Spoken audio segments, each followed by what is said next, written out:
Bueno, buenas noches, bienvenidos. Mi nombre es Guillermo Lustó, soy uno de los directores del instituto y a mí me ha tocado hoy presentar a César Vidal. Y una de las cosas buenas de presentarlo a César Vidal es que César habla después de uno, porque después de hablar César ya acá nadie puede hablar ni puede realmente intentar expresar cualquier cosa. El tema de hoy es el tema realmente de Rusia, y hace un par de meses tuvimos aquí en el instituto a uno de los miembros del Consejo, que es el actual embajador argentino en Israel, Mariano Causino, que ha publicado un par de libros sobre Rusia. Y ahí cuando lo planteamos también dijimos de la singularidad que significa Rusia, un país que no termina de ser totalmente europeo ni totalmente asiático, que durante los siglos XVII y XVIII no era bien visto por sus propios países, sus propios compañeros en Europa. Una de las cosas que causa la atención y que es curioso es que en la literatura de los siglos XVII y XVIII, cuando los franceses, por ejemplo, veían, imaginaban y se recreaban a Rusia al norte, dando una sensación como de primitivo y no hacia el oriente, donde realmente está ubicado. Y recién en las primeras 3 décadas del siglo XIX comenzaron a integrar la posibilidad de una Europa oriental donde estaba Rusia. Esta es una dificultad que tiene, y otra a favor, o una de las cosas que también llama la atención, es que Alexis de Tocqueville, cuando escribe sobre América, plantea la existencia de dos polos. Uno es América y el otro es, desde otro punto de vista, Rusia, que con intento de modernización e intento de progreso lo hacía bajo la forma autoritaria. Y lo que decía Tocqueville es, en la medida en que a Europa le vaya mal, estos dos gigantes, tanto los Estados Unidos como Rusia, van a crecer y se van a parecer importantes. Este año se cumple el primer centenario de la Revolución Rusa, y se han publicado enorme cantidad de artículos y libros discutiéndolo y viéndolo exactamente cuáles son las consecuencias, que fue sobre la Revolución Rusa.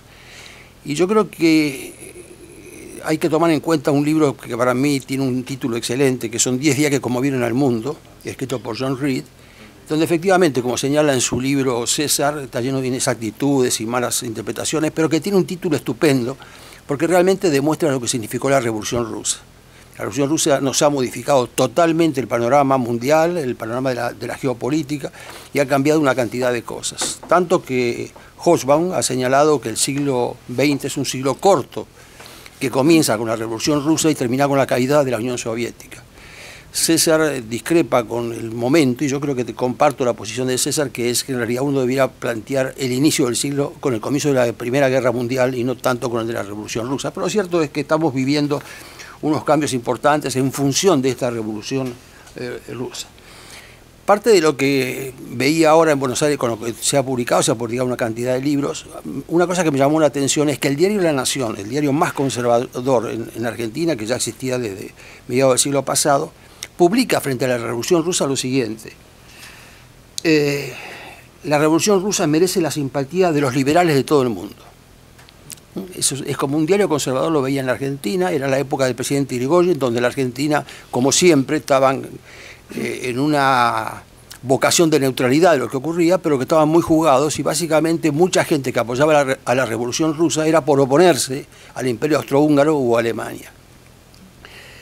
1917 es una fecha muy especial, y para los historiadores, cada vez que se cumple este lapso de interpretación entre el momento en que ocurrió y el momento que lo analizan, es donde entran a jugar ideologías, sistemas políticos, convicciones, para ver cuál fue el análisis de lo que han ocurrido en estos 100 años, o en qué ha terminado el proceso que comenzó en 1905, en realidad, y se consagró en 1917.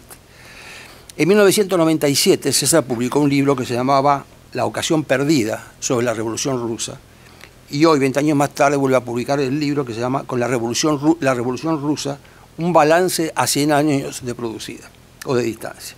El libro se publicó en Buenos Aires, está agotado totalmente en pocos días, a pesar de que se publicaron en este momento en la Argentina no menos de 8 o 9 libros sobre el tema. El libro de César tiene varias características que quiero destacar, ¿no? El primer lugar, y lo más importante, es que incorpora a su libro 51 documentos inéditos sobre la Revolución Rusa, que él mismo ha traducido, y que son la constancia del enfoque que César le da al describir a la Revolución Rusa. Uno de los aciertos del libro es plantear el tema a través de hechos anteriores a la Revolución Rusa, es decir, cómo se llega a la Revolución Rusa, y plantea a partir de la muerte del zar Alejandro, donde su nieto lo ve morir, y queda Nicolás II, que fue el zar que perdió la monarquía, y que queda marcado para eso, y analiza a partir de ese momento cómo el intento de modernización se va dando y cómo realmente hay un proceso hacia la modernización y de liberación de Rusia que se corta en el momento de la revolución.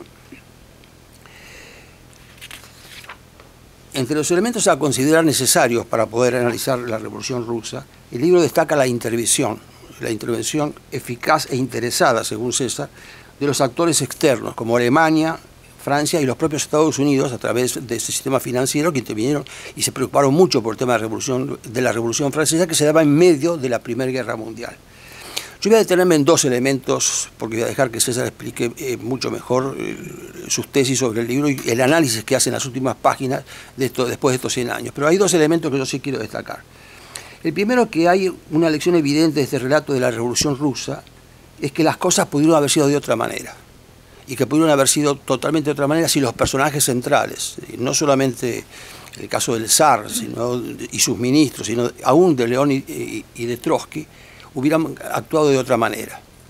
Y a mí lo que me llama inmediatamente la atención de este planteo es un libro de una historiadora americana que se llama Barbara Tuchman, que ha escrito un libro estupendo que se llama The March of Follies, es decir, cómo muchos episodios en la historia mundial, en la historia universal, se han producido por tonteras o por falta de comprensión de los signos de los tiempos de los personajes, entre ellos la emancipación de las 13 colonias americanas por la torpeza de Jorge II.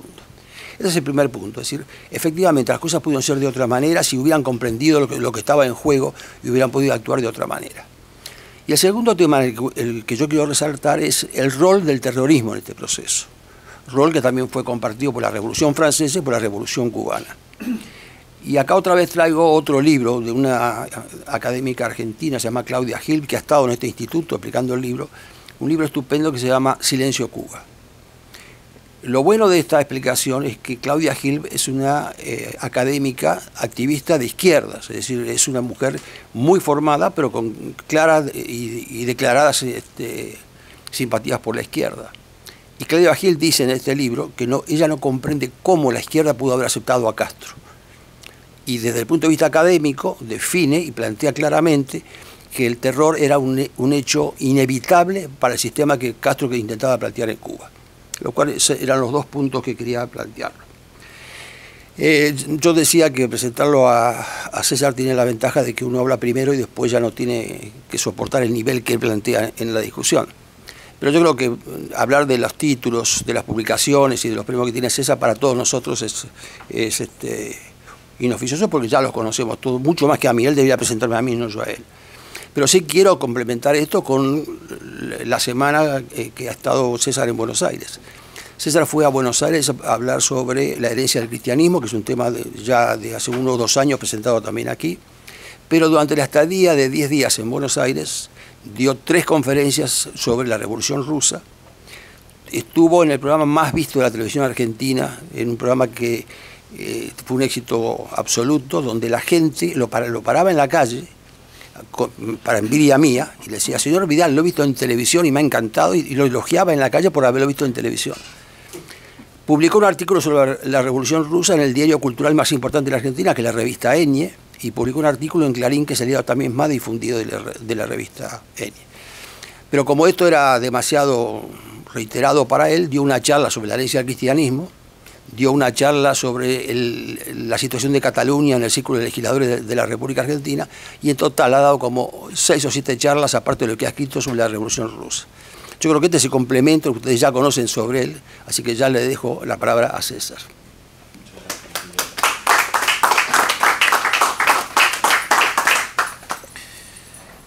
Bueno, yo te agradezco eso que has dicho de que es mejor que yo hable después. A mí en realidad no se me ocurre nadie que me guste más que me preceda en el uso de la palabra que Guillermo Lustó, tengo que decirlo. Es una de las personas que cuando lee mis libros los entiende, lo cual seguramente hay que atribuir en parte a que quizá yo no soy tan claro escribiendo como quisiera, pero él es bastante lúcido a la hora de leerlo y entonces no paso nunca el mal rato de que sea una persona que presente uno de mis libros y no se haya enterado o que cuente otra cosa o que uno piense que lo hace por compromiso o amistad. Realmente se los ha leído. El libro de hoy es un libro muy especial por varias razones. Primero, el tema de la Revolución Rusa es un tema en el que yo he trabajado algo más de 3 décadas. Empecé a escribir sobre la Revolución Rusa hace más de 30 años y supongo que lo que me movió en primer lugar fue la lectura de disidentes rusos, como era el caso de Pasternak y sobre todo Solzhenitsyn.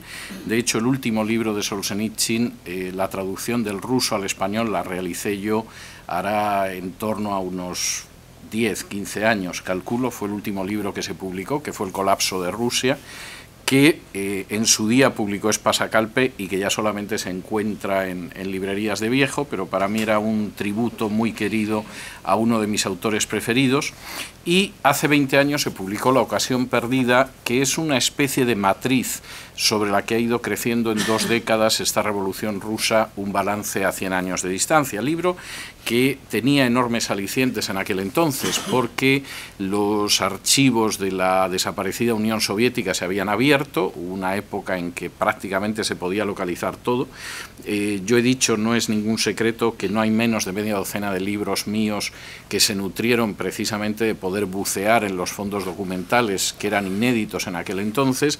Algunos de los hallazgos en aquellos fondos supongo que hay personas que no me los van a perdonar nunca. Por ejemplo, el localizar distintos documentos de la época de la Unión Soviética que atribuían de manera directa al que fue secretario general del Partido Comunista Español, Santiago Carrillo, las matanzas de Paracuellos, un genocidio de algo más de 5.000 personas a las que se fusiló en pocos días y se enterró en inmensas fosas comunes, o que aparecieran documentos sobre las brigadas internacionales, como el hecho de que la esposa de Oppenheimer había sido reclutada por el servicio secreto soviético precisamente en el curso de la Guerra Civil Española. Esas fueron algunas de las cosas que aparecieron, pero apareció documentación sobre la revolución. Al padre de la bomba atómica, sí, no va a ser Robert, claro, no va a ser Andrés.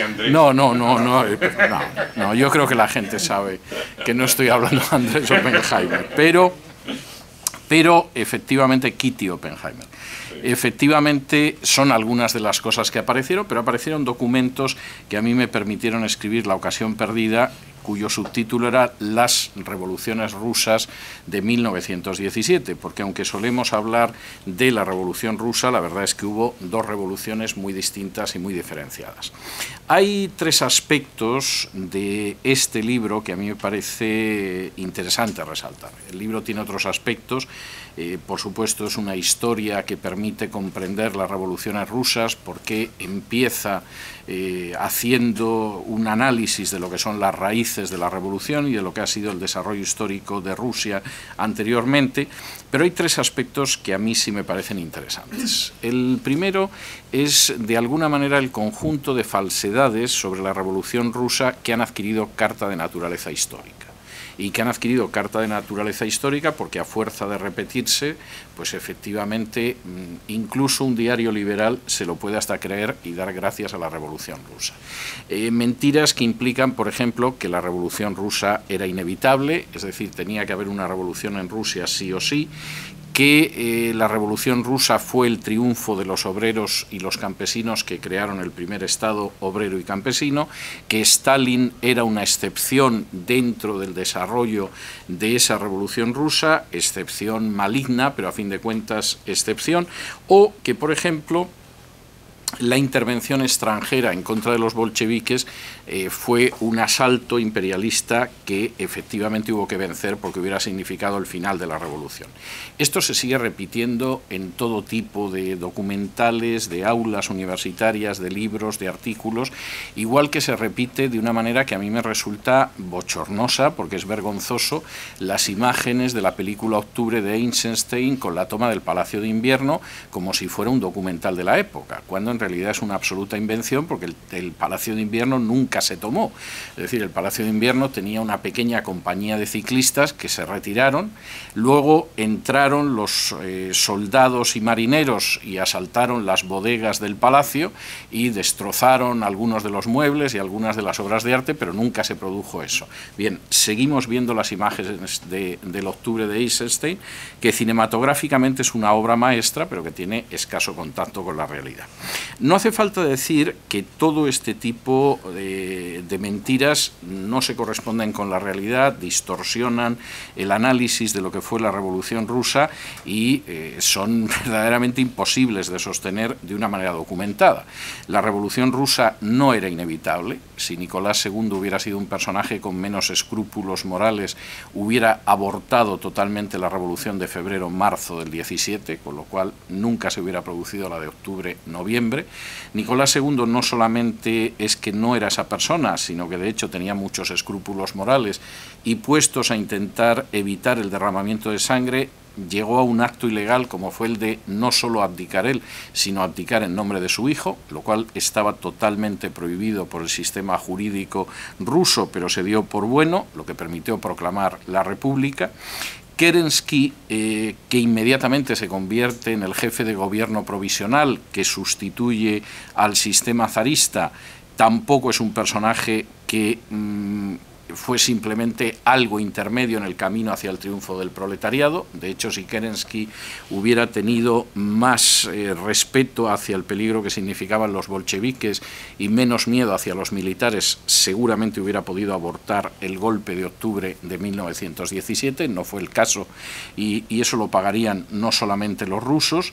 Y, por supuesto, lo que sucedió en octubre-noviembre del 17 no fue la victoria de las masas obreras y campesinas, fue un golpe de Estado a lo largo de esos 10 días que sacudieron el mundo, como decía John Reed, y que en última instancia se sostuvo sobre la base del empleo masivo del terror. De hecho, y posiblemente este sea uno de los aspectos más interesantes de la historiografía de los últimos 20 años, es que finalmente hay autores que están reconociendo que el gran miedo de los bolcheviques nunca fueron los blancos, que a fin de cuentas eran pequeños ejércitos separados, sin una acción común, mal armados, reducidos numéricamente, sino que realmente el gran miedo de los bolcheviques fueron los campesinos, los denominados verdes, a los que tuvieron que exterminar en masa, porque esos sí que estaban dispuestos a resistir.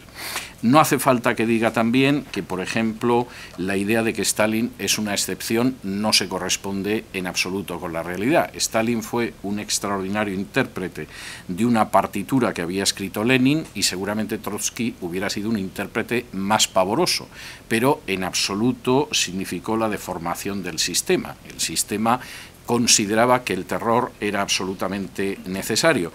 Y por otro lado, también hay que decir que por lo que se refiere a la intervención extranjera, salvo intentar asegurar algunos puertos en el Pacífico o ayudar a la evacuación de algunos restos de los ejércitos blancos, en absoluto significaron jamás ninguna amenaza para los bolcheviques. Desde el principio, y esto es importante destacarlo, los bolcheviques tuvieron muy claro que el ejercicio del terror era indispensable. Y es muy interesante, yo cito el documento en el libro, cómo en el primer gobierno de comisarios del pueblo, el primer gobierno bolchevique, se produjo una discusión acalorada, porque en un primer momento, aparte de los bolcheviques, estaban los eseristas, los socialistas revolucionarios de izquierdas, y cuando Lenin empieza a dictar las primeras órdenes para crear un sistema represivo, lo que sucede es que le dicen, si esto es lo que vas a hacer, el problema con el que nos vamos a encontrar es con que esto significa implantar el terror. Y Lenin en ese momento le dice a su compañero de gobierno, que es de los eseristas, pero es que tú crees que nos vamos a mantener en el poder sin la aplicación del terror de masas.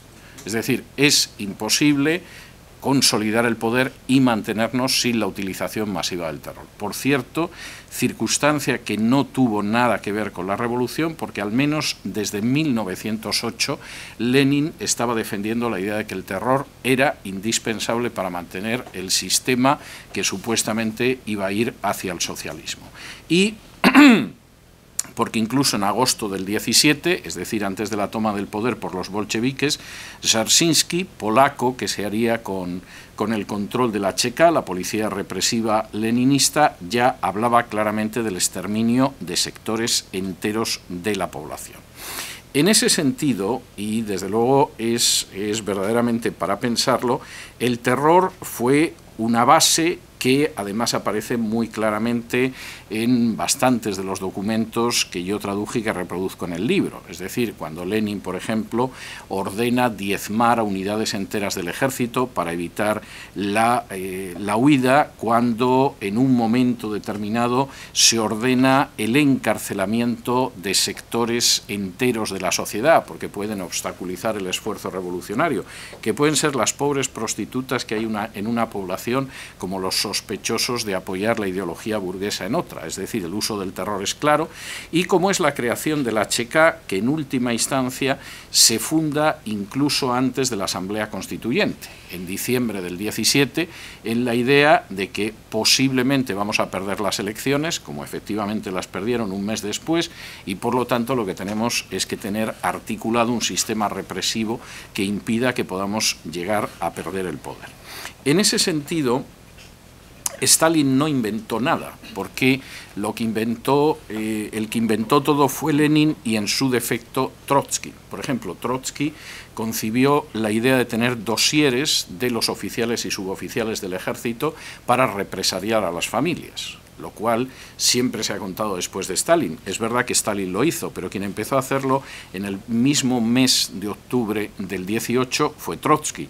O, por ejemplo, también fue Trotsky el que creó las Sagrayechelnaya Triadi, que eran estas unidades de ametralladoras que hemos visto en alguna película, que cuando se producía una retirada del Ejército Rojo disparaba sobre las unidades en retirada. Eso, por supuesto, Stalin lo empleó con profusión durante la Segunda Guerra Mundial, pero es otro de los aportes de Trotsky al terror, que, por cierto, tengo que decir que llegó a teorizar magníficamente sobre el terror. Posiblemente uno de los textos más sobrecogedores, pero más iluminadores de lo que fue la revolución bolchevique, sea precisamente el uso del terror, el teorizar el terror y el justificar el terror como un arma absolutamente indispensable.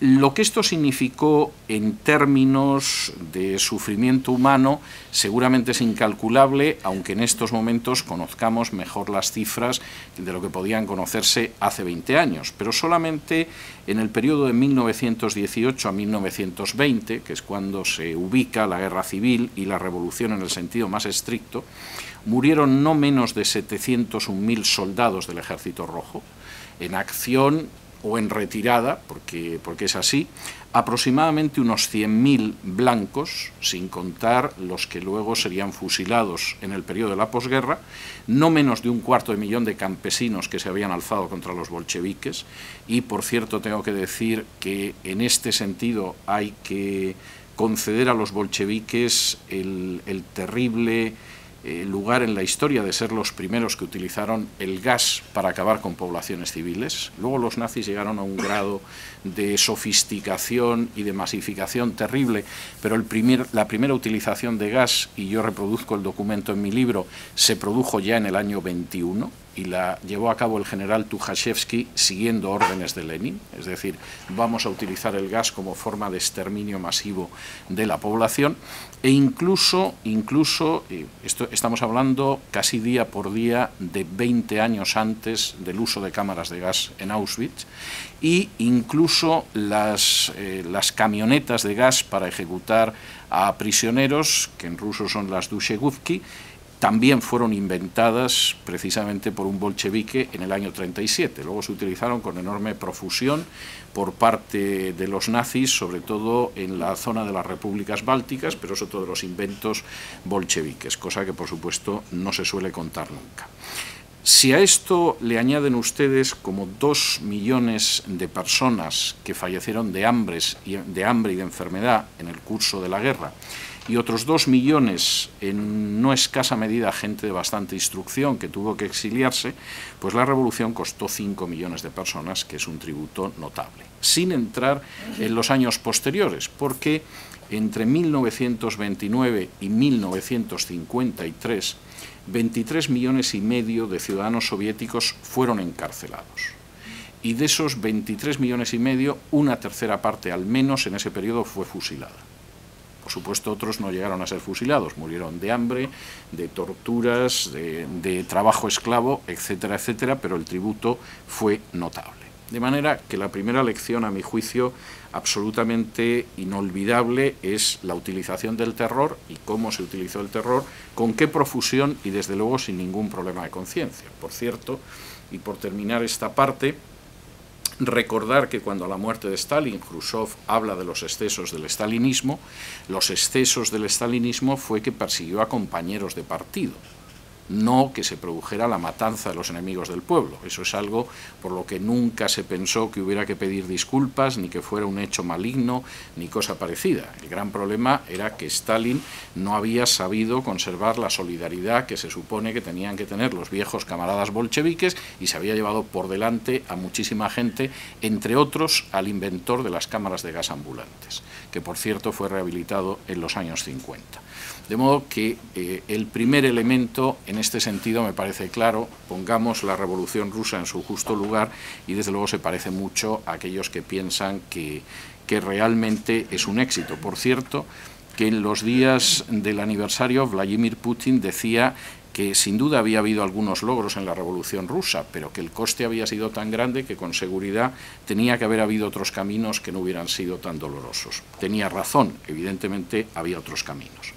El segundo aspecto, que a mí no me resultó tan claro hace 20 años, pero que sin embargo a 20 años de distancia, 20 años después, sí me ha parecido muy claro, es hasta qué punto la revolución bolchevique fue más allá de intentar cambiar el mundo de base, como decía la Internacional, hundiendo el imperio burgués. Es decir, aquí hubo algo que fue mucho más allá y que implicó también el intento de dominar el alma.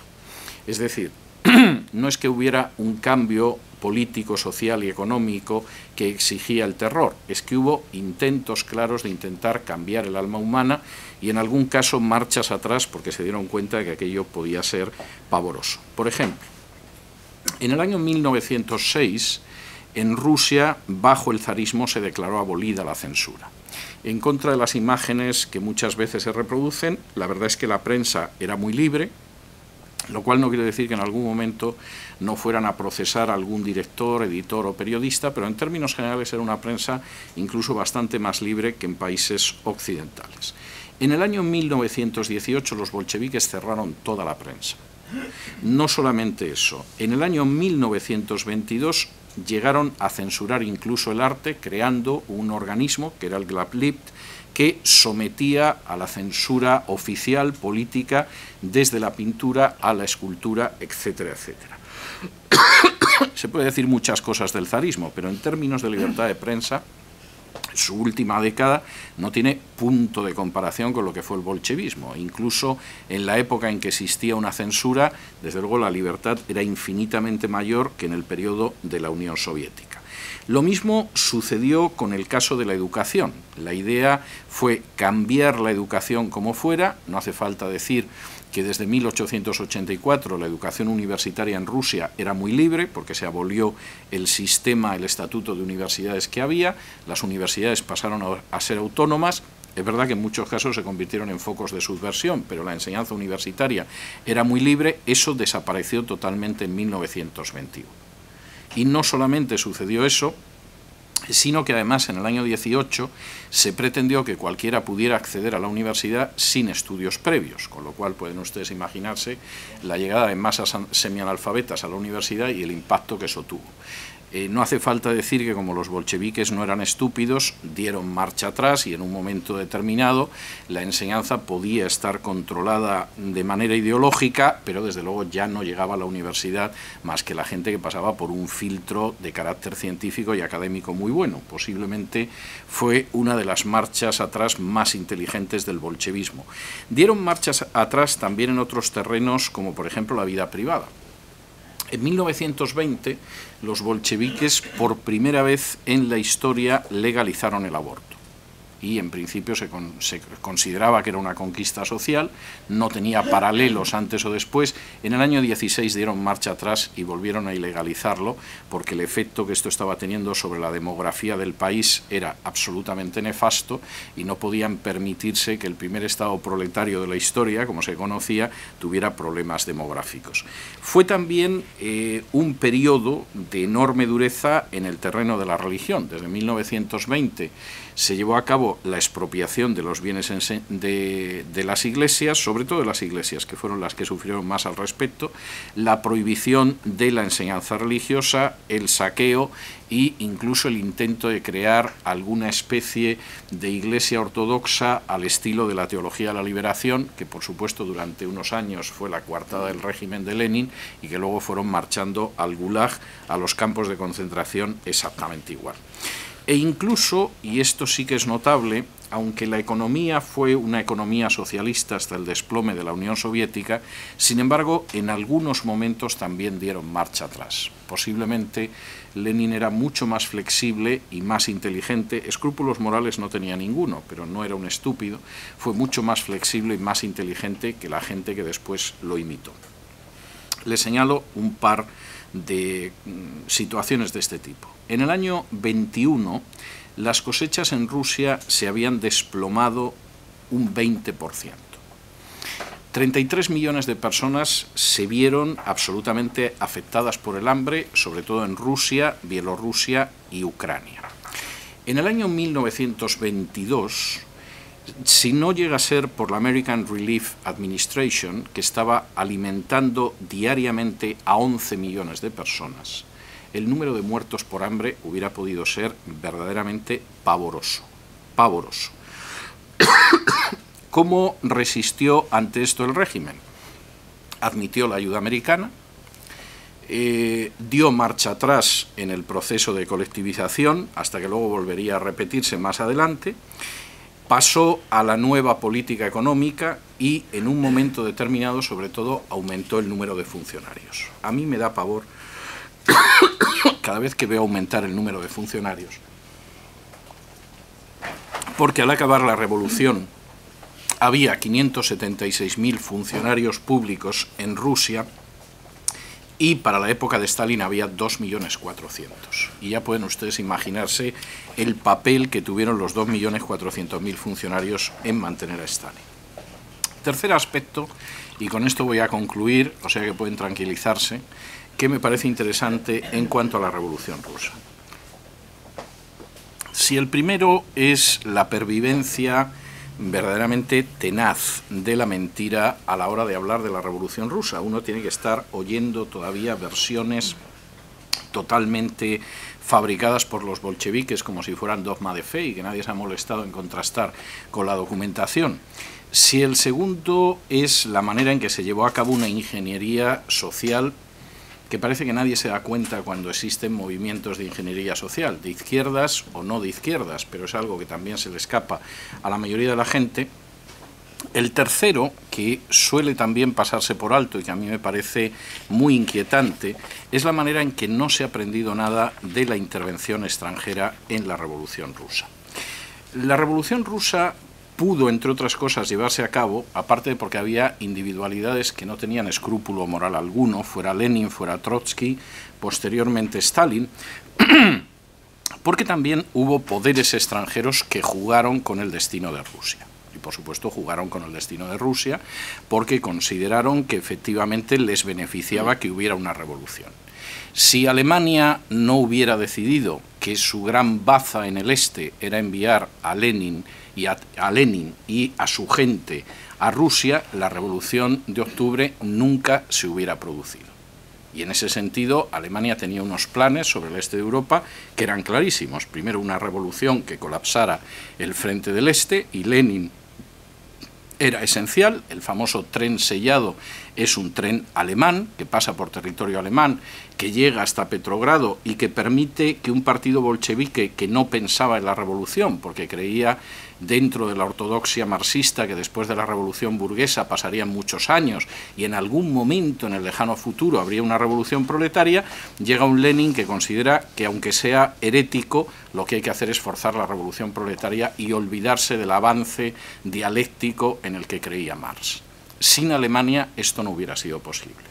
Y por cierto, Alemania tenía un plan sobre Rusia que se parece, pero como una gota de agua a otra, a lo que ha hecho la NATO en el este de Europa después de la caída de la Unión Soviética. Es decir, vamos a crear una Ucrania artificial, vamos a desgajar Bielorrusia de Rusia y vamos a convertir a Rusia en una potencia de segundo orden que de alguna manera no pueda moverse en el futuro. Es decir, acabamos con una gran potencia y la cuarteamos, la destrozamos.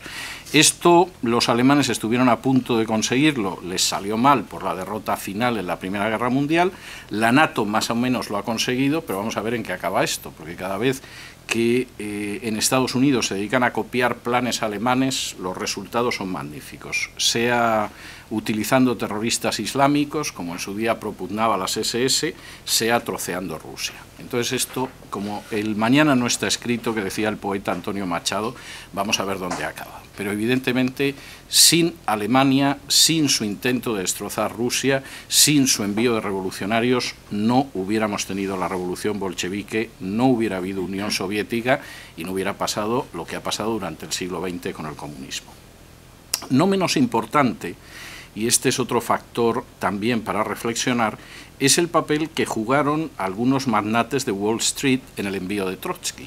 Es curioso que cuando uno lee las memorias de Trotsky y el tiempo que estuvo en Wall Street y cómo alguno de esos magnates, como el banquero Jacob Schiff, consiguió que incluso el presidente de Estados Unidos presionara a las autoridades del Canadá para que Trotsky pudiera llegar a Rusia, pues evidentemente los magnates se las prometían muy felices. Es decir, Trotsky supuestamente iba a ser el amigo que una vez que estuviera en Rusia iba a poner a su disposición de manera barata y asequible las inmensas riquezas naturales de Rusia.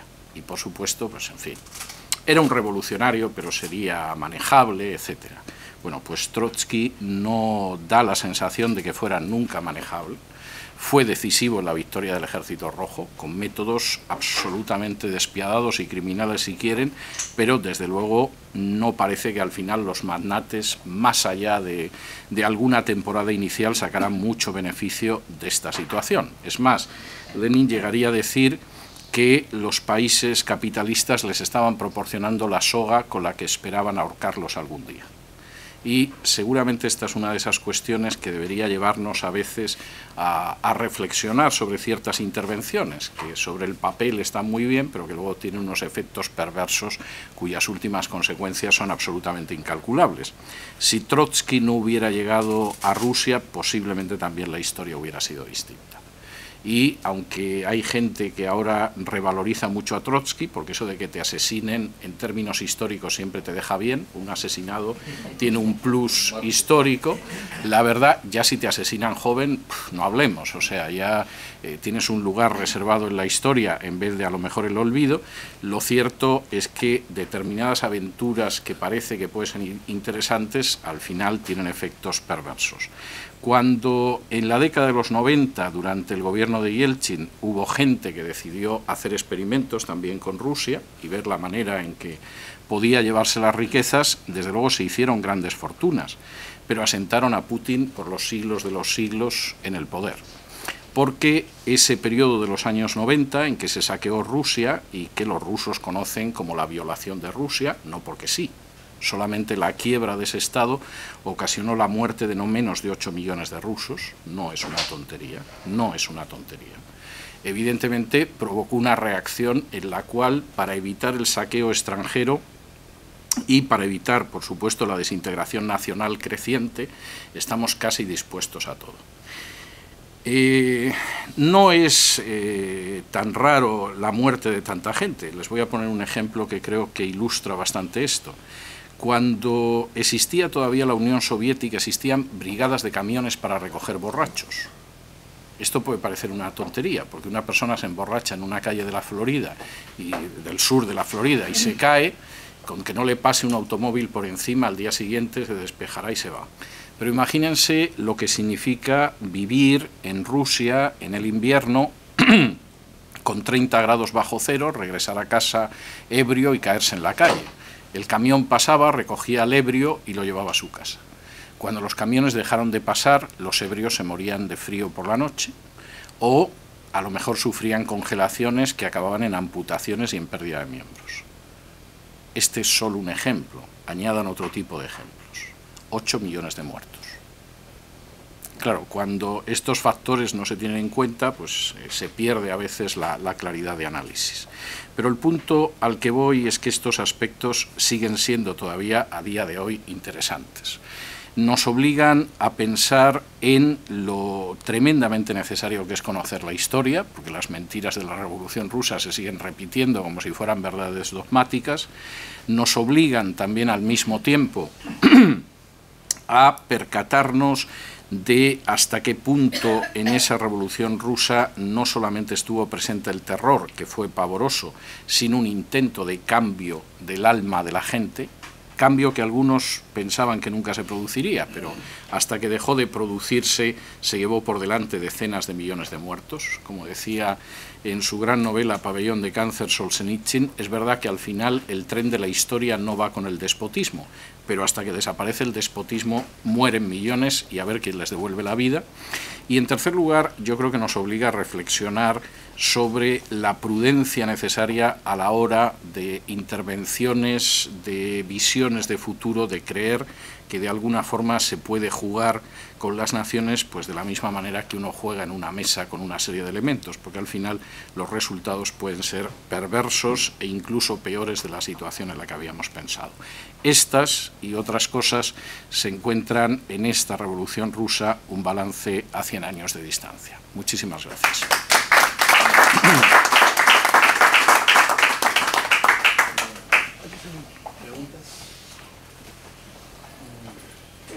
Dos preguntas, César. Primero sobre los archivos. Sí. ¿Tú te dedicaste nada más que a buscar los archivos del periodo de la Revolución Rusa? No, no. Además fue una cosa... Bueno, dime la otra pregunta y así te contesto. No, porque quiero conectarlo con bien. los archivos primero. No. No, espérate. Lo que quiero saber es si tú revisaste alguno, porque eso nada más que estuvo abierto como por 3 meses, los archivos del presidente Yeltsin, que se abrieron por muy poco tiempo, y específicamente sobre la crisis de los cohetes de octubre, que nada más que yo sepa, hay 2 historiadores que lo revisaron, que fueron Fulsenko y Naftali. Bueno, a mí me tocó...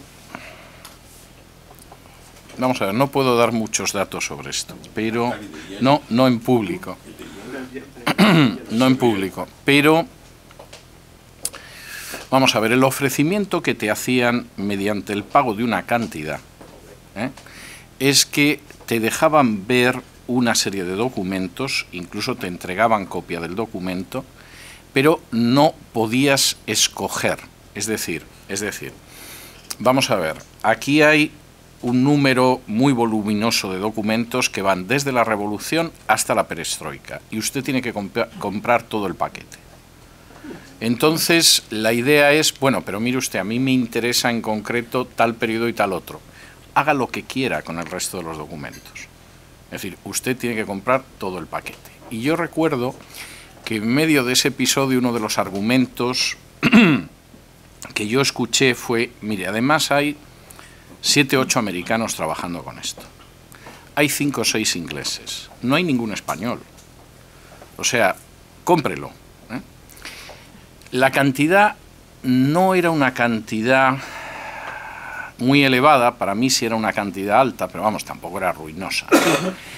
Y al final yo sí acabé amortizándola, porque al utilizar documentos no solo para la Revolución Rusa, sino para varios libros sobre el periodo de la República y de la Guerra Civil Española y todo lo demás, claro, acabas amortizándola. Es decir, con los libros que se van publicando llega un momento que compensas lo que en su momento te pudo costar. Y había documentos sobre la crisis de los misiles. Es decir, de hecho, el fondo documental llegaba hasta la mismísima perestroika. Y lo que pasa que bueno, había cosas, es decir, por ejemplo, vamos a ver, todo el bloque de documentos sobre las relaciones con la China de Mao. A mí eso me pillaba muy a trasmano, ¿no? O sea, es de esas cosas que dices, bueno, pues no sé, a lo mejor un día me pongo a mirarlo y encuentro algo interesante, pero primero, a mí me pillaba muy lejano. Segundo, hubiera necesitado poder tener acceso a la documentación china, que eso era imposible, y además no conozco el chino y yo desconfío de trabajar con documentos que no puedo leer en el original, porque, en fin, la experiencia me dice que la gente traduce lo que quiere, interpreta lo que le parezca y al final yo acabo solo fiándome de lo que yo puedo leer. A lo mejor me equivoco al interpretarlo, pero me fío de lo que yo leo, no de lo que haya podido leer otro. Y en ese sentido yo al final acabé centrándome sobre todo en documentación del periodo de la Revolución y de los años 30. Pero sí, había documentación sobre Cuba, había documentación sobre China, había documentación sobre Vietnam, es decir, el fondo documental era un fondo documental amplísimo. Pues la segunda pregunta es una especulación. En el último libro de Orlando Figues, sí, al que yo traduje del inglés al español. Su libro de la Revolución Rusa, la edición que publicó Edasa la traduje yo. Pero a mí me parece que este es posterior, a mí me parece que este es un libro que salió hace como 5 años nada más, no me acuerdo. ¿Este es el de los que susurran o el...? No, yo traduje el de la Revolución, que fue el primero suyo. Pero ese fue porque esta es la pregunta sobre... Él especula en ese libro, que a mí me llamó mucho la atención porque nunca lo había visto en ningún otro libro sobre la revolución. Él especula que si Lenin no hubiera muerto cuando murió, que es posible que hubiera continuado la nueva política económica. ¿Tu opinión? Eso es difícil de saber. Es decir, vamos a ver, Lenin era un táctico de extraordinario talento, para el mal, pero de extraordinario talento. Y finalmente el golpe bolchevique triunfa por Lenin y porque tiene a Trotsky al lado. Es decir, si hubiera sido por el resto de la vieja guardia, Stalin, Zinoviev, Kamenev, etcétera, nunca hubieran llegado al poder, jamás. Y él sabe perfectamente lo que hace y en un momento determinado la nueva política económica es un paso de él. ¿Hubiera continuado la nueva política económica Lenin? Yo creo que posiblemente no. Es decir, porque él lo asumió dentro de esa táctica que él definió siempre como de 2 pasos adelante y 1 atrás, que incluso da nombre a uno de sus tratados. Es decir, en ocasiones tenemos que retroceder, pero retrocedemos sabiendo que seguimos adelante, ¿no? Y posiblemente la nueva política económica hubiera podido durar un tiempo, pero no hubiera durado más allá, porque además ni Trotsky estaba de acuerdo con ello, ni estaba de acuerdo Stalin, es decir, ahí había una especie de consenso en el sentido de que esto es algo que en estos momentos tenemos que hacer, pero en cuanto que podamos salir de esto, nosotros seguimos por el camino trazado. Es decir, la idea de una reconversión civilizada económicamente del bolchevismo es impensable. Y además, el bolchevismo, a diferencia de otros comunismos, en general fue muy inflexible. Es decir, ha habido casos donde se ha producido una flexibilización en un momento determinado, pero en realidad también son la excepción de la regla. China es una excepción. Es decir, no es el camino que parece que es lógico, bueno, nos puede parecer lógico a nosotros, pero ha sido una excepción.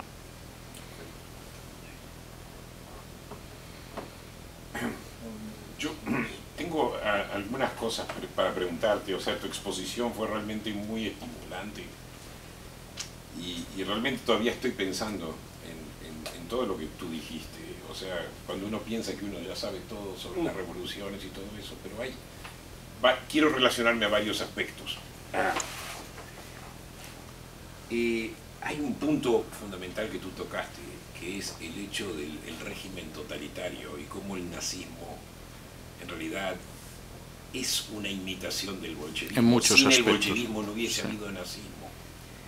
Y no solamente por las cámaras de gas que tú mencionaste, que fueron practicadas en Chelmno, sí, con los camiones y los tubos adentro, cosa que esto yo no lo sabía y lo aprendí de ti, muchas gracias. Pero y esto, es claro que el nazismo es una copia del totalitarismo ruso. Pero a la vez, el totalitarismo soviético es no solamente el resultado de lo que llama la o sea, la falta de escrúpulos, que sería inescrupulosidad. Sí. Me trabé. No, está bien, sí. La falta de escrúpulos de Lenin, sino también el hecho de que para construir el socialismo, hay dos cosas que yo quiero agregar. Para construir el socialismo, era obviamente que era solamente a través del Estado, si bien Marx habló de abolir el Estado. Sí, sí. De hecho, el socialismo mismo, al hablar del control del Estado, significa que tú tenés que terminar con disidentes. Sí. O sea que la misma creación del socialismo no es la inescrupulosidad, o sea, la inescrupulosidad, eso también es el resultado de la misma teoría socialista. O sea, el control, obviamente, y por otro lado también el mismo Karl Marx, sí, eso de está en alguna Marx, forma es sí. Aquellos que no entienden la historia, no importa que son inocentes, no importa que no es su intención, pero su misma pasividad, digamos, merecen morir porque en realidad están yendo en contra sí. de la historia, y así lo que vemos en Pasternak, que al final, en la obra del doctor Zhivago, por sí. ejemplo, que vemos como en realidad la gente es culpable por ser nada más, por sí. existir. Sí.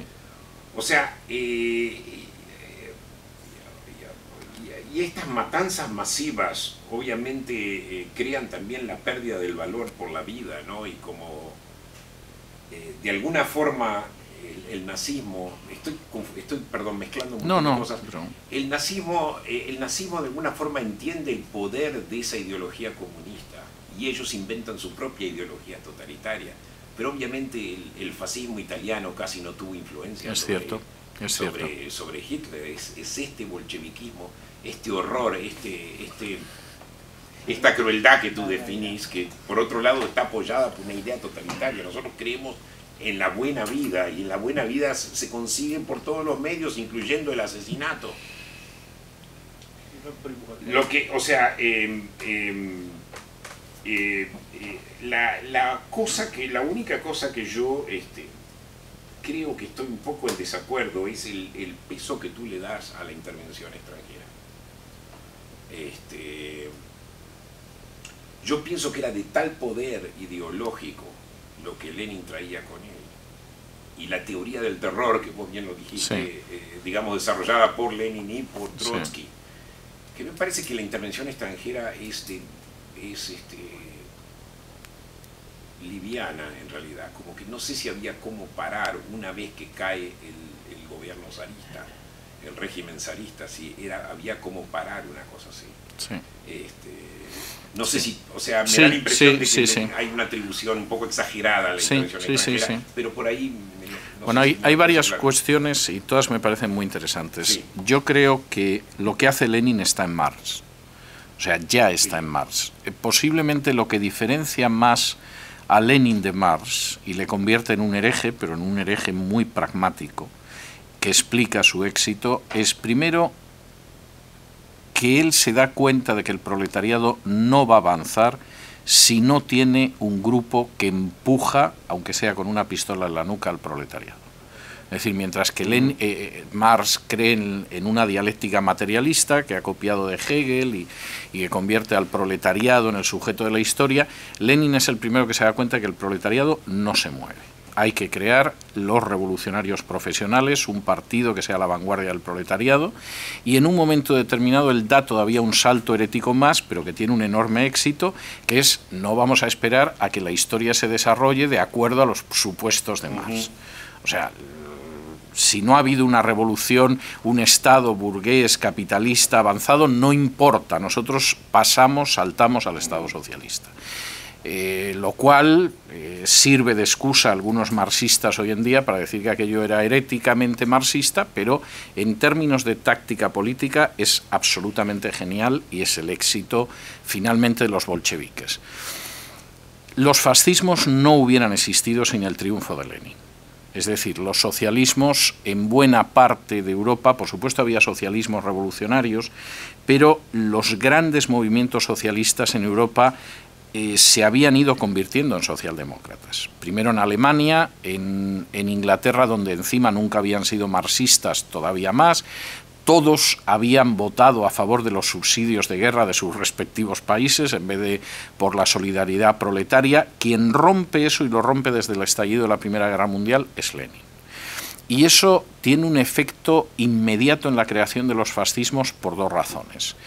Una, porque los fascismos en buena medida son un movimiento de reacción frente al peligro comunista. Lo dicen y es verdad. Pero otra, porque además los fascismos de pronto conciben una forma de socialismo distinta porque el socialismo internacionalista ha fracasado. Y esto lo dice el propio Mussolini. Hay una entrevista que una corresponsal anglosajona le realiza a Mussolini y le pregunta qué es el fascismo en los años 20. Y entonces Mussolini dice: yo toda mi vida fui un socialista internacionalista. Y al principio me opuse a la participación de Italia en la guerra, yo siempre he sido socialista internacionalista. Y cuando estalló la Gran Guerra, yo vi como los socialistas de todos los países, en vez de hermanarse en contra de la guerra, apoyaron a sus respectivas naciones. Y yo en ese momento me convertí en un socialista nacionalista. Eso es el fascismo. Y es el intento de oposición de lo que se considera el verdadero socialismo, que además es un socialismo nacionalista y que en Alemania además se llama nacionalsocialista. O sea, no puede ser más claro. Todavía en Italia apelan a la historia del fascismo, pero es lo mismo. Eso, sin el triunfo de Lenin, no hubiera sucedido. Y es muy posible que los movimientos socialistas hubieran adelantado en 30 años lo que hicieron en la Europa democrática en el periodo posterior a la Segunda Guerra Mundial. Por lo menos es una posibilidad. Vamos a ver, la intervención extranjera no da el triunfo a Lenin, pero sin la intervención extranjera Lenin no hubiera llegado a Rusia. Es decir, eso es un hecho objetivo. Es decir, y además los servicios de inteligencia alemanes lo sabían. Es decir, dejan pasar a Lenin porque saben que es la clave para derribar el gobierno ruso. Llevaban subvencionando a Lenin desde hacía años. Kerensky tenía los documentos y no los quiso publicar en 1917, lo que le hubiera causado un enorme daño a Lenin. Y efectivamente, por lo menos los colocan ahí, lo que es enormemente importante. En un momento determinado, pero aquí hay que reconocer que Lenin también tuvo su parte, el hecho de que se llegue a una paz entre los bolcheviques y Alemania, que significó unas renuncias territoriales inmensas, le dio un respiro a Lenin. Y tanto Alemania como Lenin pensaban que los dos salían ganando. Es decir, Alemania, porque podía lanzar a sus divisiones al frente occidental, intentar llegar a París y acabar la guerra antes de que desembarcara 1 millón de soldados norteamericanos, que fueron los que decidieron la Primera Guerra Mundial, y Lenin, porque la idea es que de momento hemos ganado tiempo y la revolución va a estallar en todo el mundo y se llevará por delante todo. Con lo cual, el que ahora cedamos Ucrania y Polonia y otros territorios no tiene la menor importancia, los vamos a recuperar en unos meses. Y en ese sentido, claro que tuvo un enorme peso. Ahora, evidentemente, pues no fueron los alemanes los que crearon la CK, ni los banqueros de Wall Street tampoco fueron los que crearon los batallones de fusilamiento ni nada de este tipo, pero sí tuvo mucha importancia. Y en términos económicos, la ayuda los empréstitos que recibieron durante los primeros años de algunos banqueros de Wall Street, los bolcheviques, fueron esenciales.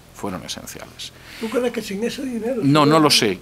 Era lo que iba a decir ahora. No sé. Iba a decir exactamente eso mismo ahora. No sé si sin ese dinero no hubieran sobrevivido tan bien. Quizás sí. Pero les vino muy bien. Les vino muy bien. Sí. Gracias. No, por favor. Me parece muy interesante, además, lo que planteabas. Yo me cuesta a veces lo de si hubiera pasado tal cosa, no hubiera pasado tal otra. No sé, pasó. Lo que pasó y el desarrollo. No tiene vuelta de hoja. Es lo que hay. Es lo que hay. That's all. La realidad, lo realmente existente. A mí, abusando de los límites, de las reflexiones que tú despiertas, yo quisiera traer un poco más acá las consecuencias, porque seguimos bajo el signo del bendito centenario de la Revolución Bolchevique. O sea, querámoslo o no, el marxismo y el leninismo en particular, el sovietismo marcó la historia mundial durante todo el siglo. Sí, nosotros somos... Totalmente. Pero Totalmente. Ese pobre país nuestro, Venezuela, marginal de marginales, allí el estalinismo sembró su semilla de destrucción a largo plazo. Vía Castro, vía el enajenado mental Chávez y su mangaluceto allí, heredero, ¿no? Y todavía padecemos, bendito sea Dios, lo que se le ocurrió a los bolcheviques el 17. Sin pensar, por supuesto, en que... No, Maduro no es Lenin, pero te da igual, si te atropella un automóvil, te da lo mismo que sea un Cadillac que... La intermediación cubana, Dios mío, ¿cómo fue de terrorífico todo esto? ¿Entiendes? Porque tenemos algo así como el estalinismo póstumo de un estalinismo más abyecto aún en América Latina. Es que hay un elemento de mutación que vamos a ver, no se puede descuidar, ¿no? Perdona, dime. Me interesa eso que vas a decir, me interesa, sí. Pero hay otra cosa, sí. Que es la bendita figura de Putin, hechura del KGB, o sea, si alguien, Dios mío, es la herencia refinada de todo el sistema bolchevique, es el propio Putin, pero ya no es el comunismo. No. Y siguen en Occidente diciendo, atribuyéndole a Putin una siniestra vocación de dominio, no sé qué, cuando es los intereses de la burguesía mafiosa rusa, que sustituyó en todo y por todo, con el origen truculento de apropiarse de la propiedad de Estado para, los grandes magnates excomunistas, y vemos que todavía está pendiente. Es que hay otros problemas, César, que nos complican el análisis. Europa sigue siendo una comunidad heterótrofa, digamos, se van a comer un día de estos otra vez, y Alemania vuelve a recrear, Dios mío, las condiciones de algún otro conflicto raro o más aún pernicioso que la Primera y Segunda Guerra, que al fin y al cabo estaba en la iniciativa de esa guerra. No era el bolchevismo, pero Dios mío, puede ser que Alemania también vuelva por su llegada tarde a la repartición del mundo, vía Comunidad Europea ahora, a replantear los viejos temas de los hegemonismos y de la vocación del superimperialismo, que es una tentación muy grande para cada uno de estos estados, digamos, que no alcanzaron el gran dominio del mundo, como sí lo alcanzó Inglaterra en su tiempo, o ahora los americanos. Pero, en fin, esta historia de que los Clinton, Obama y compañía siguen insistiendo en el peligro Putin y incluso queriendo defenestrar a este tipo, que entiende al parecer lo que no han entendido en Norteamérica durante los últimos 20 años, que hay un fenómeno nuevo en la Unión Soviética, en la Rusia. Unión Soviética, un fenómeno ruso que valdría la pena entenderse con él. Y no aceptan. O sea, hay una especie de inducción de una vieja tesis de que el enemigo sigue siendo Rusia. Ya no el comunismo, no, el enemigo es Rusia. Tendrá que ver con unos temas, Dios mío, que nos van a hacer agonizar en otra etapa conflictiva en la historia humana. Bueno, vamos a ver, hay varios temas por ahí. Yo creo que el leninismo en sí, salvo ejemplos trágicos y parece ser que totalmente inasequibles al desaliento, como es Cuba y Corea del Norte, está muerto. No digo que no haya profesores que son leninistas, algunos en España hasta están en el Congreso de los Diputados, pero como tal fenómeno no tiene punto de comparación a lo que pasaba antes de la caída de la Unión Soviética. Muy poca gente ahora se confesaría incluso marxista, lo cual es una ventaja. Cuestión aparte es que luego el marxismo impregne otro tipo de conductas, de políticas y de comportamientos en la academia, pero yo creo que esa es una cuestión bastante residual. Las dictaduras de izquierdas en general, de nuevo salvo el caso de Corea del Norte y el caso de Cuba, han mutado. Y han mutado en algo que es mucho más peligroso, como suele suceder con los virus, que cuando mutan se hacen más fuertes frente a cualquier tipo de antibiótico. Y la mutación es una mutación que curiosamente hunde sus raíces en algún episodio de la Revolución Rusa, pero mucho mejor hecho, Esto es como pasar de la bicicleta al ciclomotor y de pronto ver que el ciclomotor es muy superior a la bicicleta. El antecedente directo de la concepción que ahora mismo se puede ver en Nicaragua, en Ecuador, en Bolivia, con bastantes matices en Venezuela. Tiene un antecedente en el Komuch soviético. Es decir, la creación de un sistema, eso duró muy poquito, porque total, controlar Siberia, al final los trenes blindados de Trotsky acabaron tomando todo aquello y tampoco estaban para este tipo de sofisticaciones políticas. Se impuso una dictadura totalitaria, monolítica y se acabó. Pero la idea del Komuch volvió a repetirse en España en el año 37 con bastante éxito. Es decir, si la guerra civil la hubiera perdido los que la ganaron, hubiéramos tenido un sistema al estilo del Komuch, y de hecho yo he publicado algunos de los documentos soviéticos que hablan de ello. Es decir, no hubiera venido una república democrática ni cosa parecida sino ese sistema. Se produjo en alguno de los países del este de Europa y en estos momentos se produce con muchos matices en algún otro país. ¿Cuál es la idea?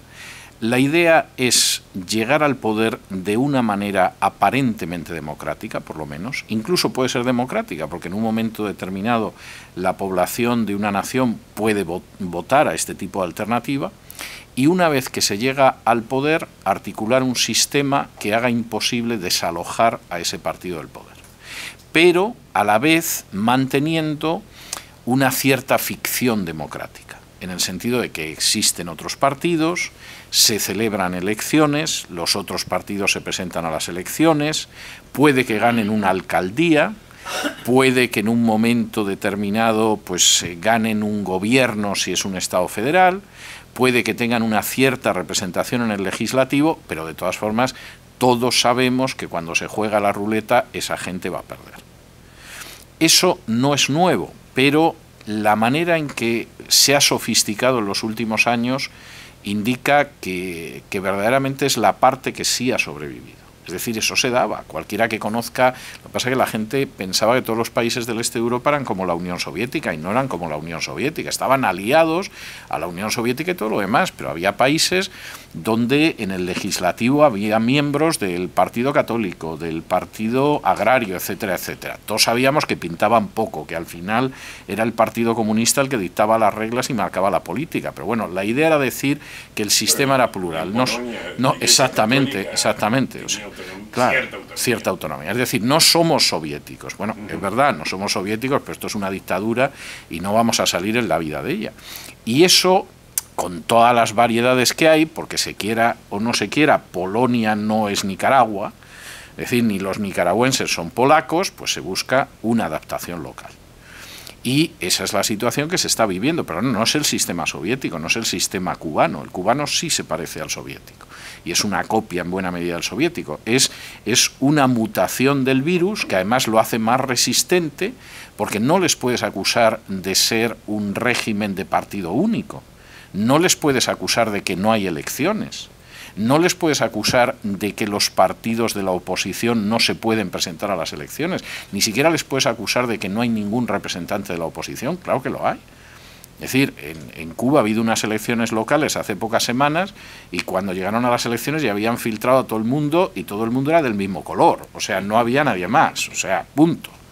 Mientras que en los otros casos los partidos concurren, incluso pueden ganar alguna alcaldía, etcétera, etcétera, pero evidentemente el sistema no va a cambiar, porque el sistema además ha mutado para mantener ese tipo de sistema. La última cuestión es la de Putin. Putin es un personaje extraordinariamente inteligente. Prácticamente la única oposición que tiene en Rusia es el Partido Comunista Ruso, que sigue teniendo cierto peso en el país y es la segunda fuerza política en la Duma, que es el Parlamento ruso, y que han celebrado mucho la revolución para decir todo lo que han perdido en estos años después de la caída de la Unión Soviética, y que intenta mantener relaciones con los partidos comunistas del mundo, pero cuando ves en su página web con quién mantiene relaciones, pues evidentemente lo que fue en su día y lo que es ahora es tremendo.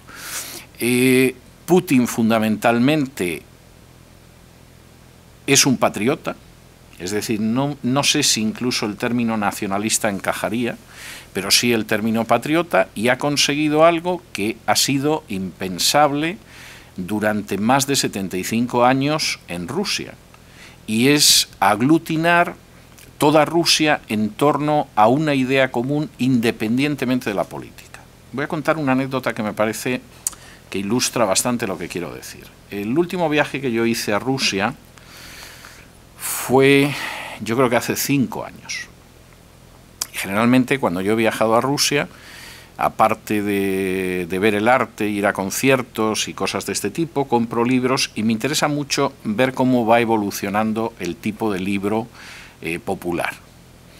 Entonces, una de las colecciones que a mí me llamó la atención es una colección de libros que está dirigida a niños y adolescentes. Muy bien hecha, con ilustraciones muy bien hechas, textos muy cuidados, y pues en una, por ejemplo, son grandes militares de la historia de Rusia, grandes monumentos de la historia de Rusia, en fin, todas estas cosas que en otros países también se hacen.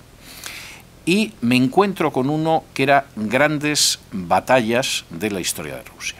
Y en la portada del libro aparecen, además uno detrás del otro, todos juntos.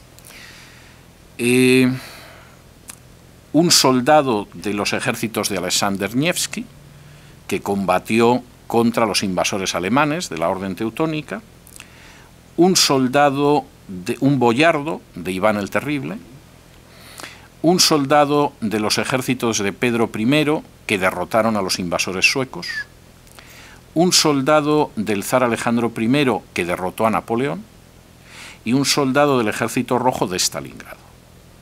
Y el mensaje es muy claro, es decir, aquí hayan gobernado los zares, zares de un tipo, zares de otro, la dictadura comunista, etcétera, todos son hijos de la madre Rusia, todos son héroes y a todos los honramos. Y esto, dentro de la producción televisiva y cinematográfica, es muy interesante. Yo sigo mucho la televisión y el cine ruso, mucho.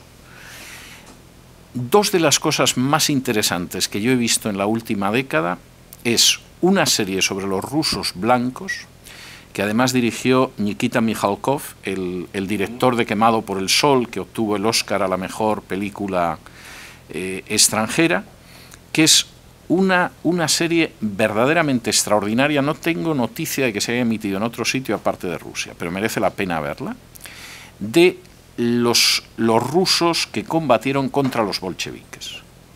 Y es una serie de reivindicación de esta gente como algunos de nuestros mejores compatriotas. Entonces aparece desde los rusos que se exiliaron a Bulgaria y que formaban parte del ejército del barón Wrangel, que combatió a los bolcheviques en Crimea y que crearon el sistema educativo contemporáneo en Bulgaria. Aparece el almirante Kolchak, etcétera, etcétera. Es una serie reivindicando a los héroes que nos robaron durante más de 75 años.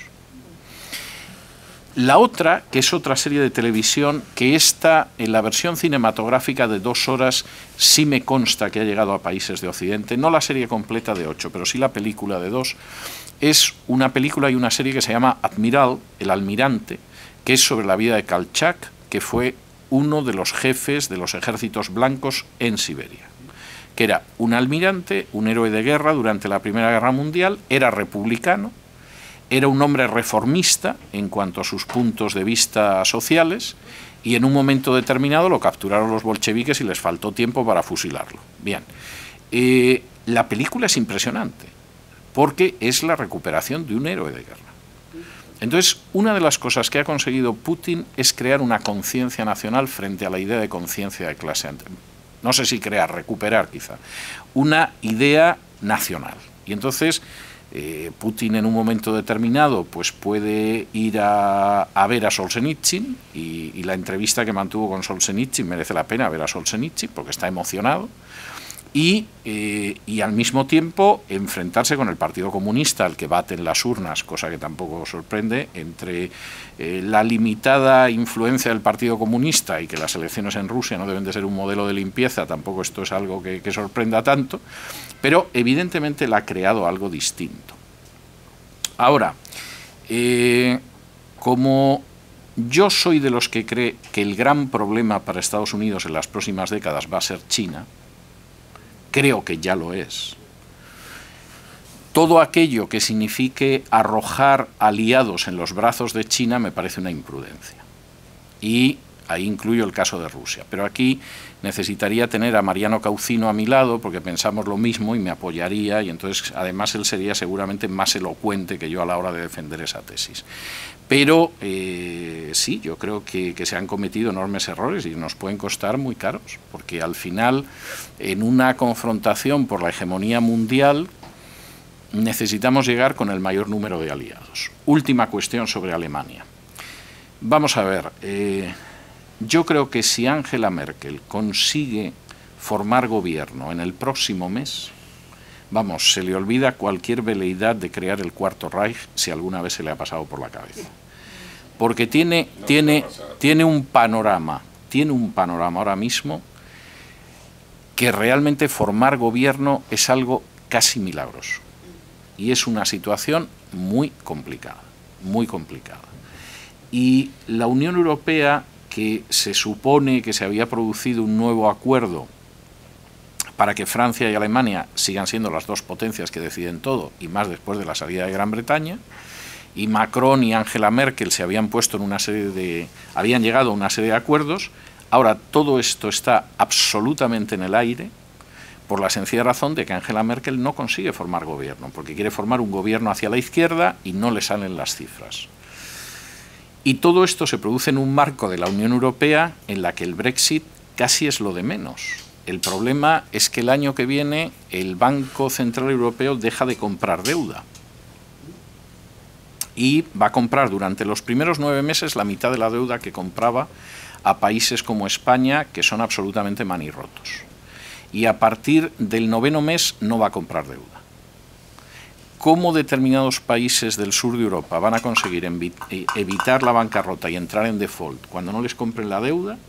Bueno, eso es un misterio que se acerca a los grandes misterios de las religiones monoteístas. O sea, es verdaderamente complicado qué va a pasar en ese momento, porque no se puede mantener esa situación. Y además, en tu caso, que has estado hablando con Trevijano últimamente en Canarias y en otras partes de España, ya te habrá explicado más o menos cómo está la situación. O sea, es así. Bueno, yo quería compartir una sugerencia con relación a estas preocupaciones que se han manifestado. Yo pienso que el Cuarto Reich, el quinto, eso no va a tener importancia, porque posiblemente dentro de 30 o 40 años, Francia, Suecia y Alemania posiblemente ya estén en manos de los musulmanes. Bingo. Vamos a ver. Esa es la verdadera preocupación. Vamos a ver, y con esto creo que podemos concluir además, pero vamos a ver, Alemania no es el país que está peor en términos demográficos de Europa, pero Holanda ya en la próxima década, que es pasado mañana, va a tener más del 50% de la población que es islámica. No sé cómo va a mantener su situación Holanda, que ahora ha decidido controlar la inmigración. O sea, cuando están cayendo las bombas, alguien decide ponerse a construir refugios. Pero, por señalar solo el caso de España, cualquier país, cultura o nación que tiene una tasa de crecimiento por debajo del 2.5 está en una situación muy difícil. Es decir, el 2.5 es el mínimo de tasa de crecimiento que garantiza que nuestra cultura o nuestro país o nuestra sociedad persiste. Con un 2.3 la cosa está difícil, pero todavía se puede revertir. A partir de 2 estamos condenados. España tiene una tasa de crecimiento de 1.1. ¿Y Alemania? ¿Sabes cuál es la tasa de crecimiento de los musulmanes en España? 8.1. Y todavía hay gente que piensa que va a vivir una república catalana independiente. Eso sí es una preocupación. Es algo verdaderamente optimista. Muchísimas gracias, han sido ustedes muy pacientes y muy amables.